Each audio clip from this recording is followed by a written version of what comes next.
Hey guys, so today we have a in-home massage, so I'm just getting packed up for that, and I gotta charge my Jackery, so now we're charging outside the bathroom that was in the storage unit, and we're getting a couple something to eat because I'm hungry, and this is the cute little setup before I do my actual massage.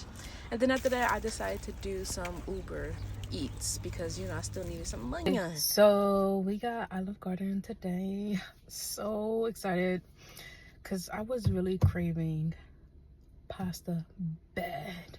I'm not gonna hold you. My Pika was craving some cornstarch. Not gonna hold you, but I said, let me go ahead and get some bread instead. But so I got shrimp scampi, zuppa toscana. Yeah, that's it. The great reveal.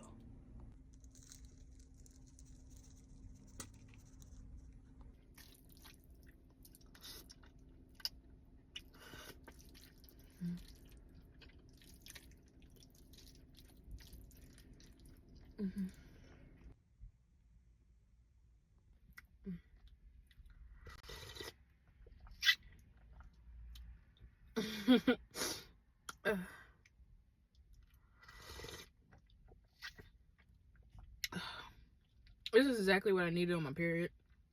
Freaking soup.